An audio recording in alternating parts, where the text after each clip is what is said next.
Hey Korbanth Saber fans, I'm going to be showing to you how to work your installed NeoPixel Proffie KR Princess Low Saber hilt.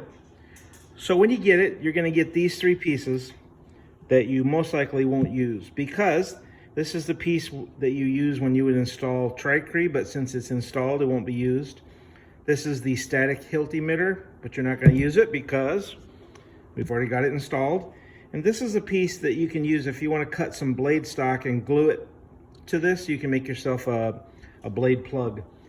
So the way these work is you've got these, there's 1 and 2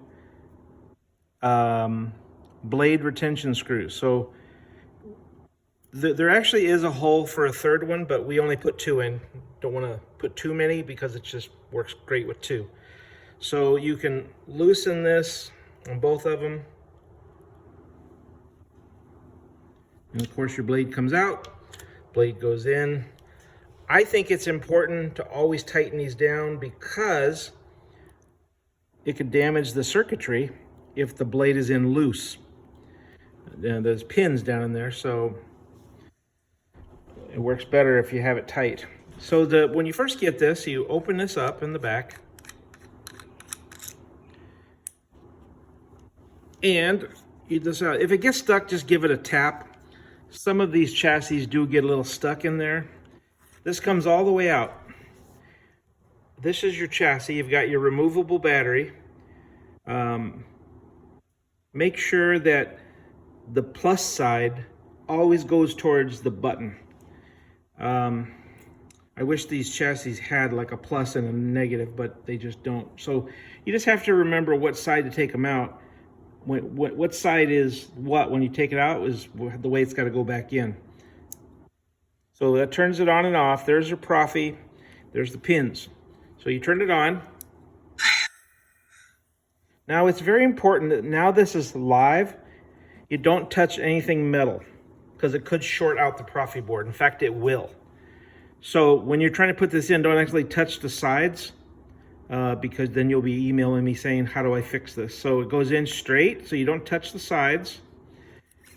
Now, there's a groove inside this hilt. See how it gets stuck? So you have to turn it until you find the groove. It's only going to go in one way. So push this all the way in.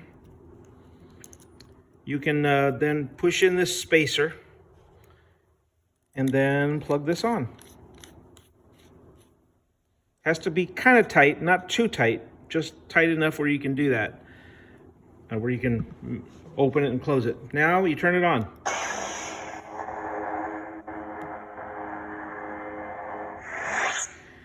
The way this operates, it's a 1-button proffie saber, meaning there's not 2 buttons. There's 1 button to control every function. So when you first push it, it lights up. To turn it off, you have to hold it down. If you want to change fonts, you have to hold it for about 1.5 seconds.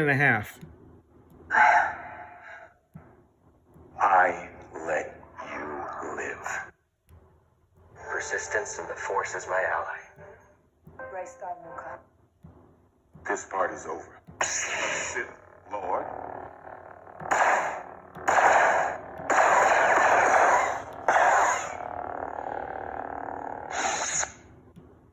As you see, my Jedi powers are far.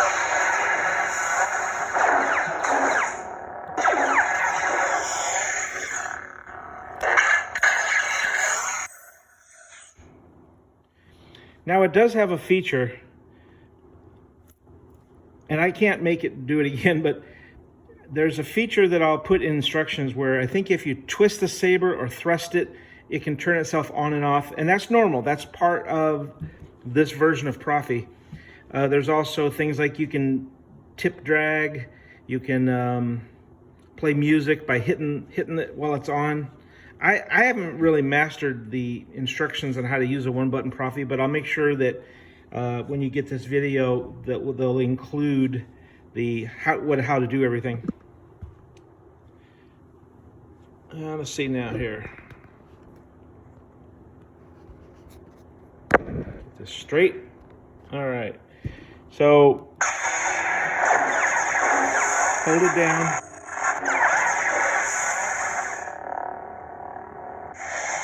And remember, button and a half for Feel, don't think. Use your hands. So it's a very simple saber to work. Just recharge the battery. Be careful when pulling out the battery. What I do is I just use a flathead screwdriver and gently pry it out. Works out great. But this is not a complicated saber. The only thing you might have to master is the functionality of the buttons and how everything works, which I will give you as soon as I write it all up. But there you go. Thank you. Hope you enjoy it. And this is a lovely tribute to Princess Leia. Thanks to KR Sabers for making the best saber I have ever seen. Have a great day.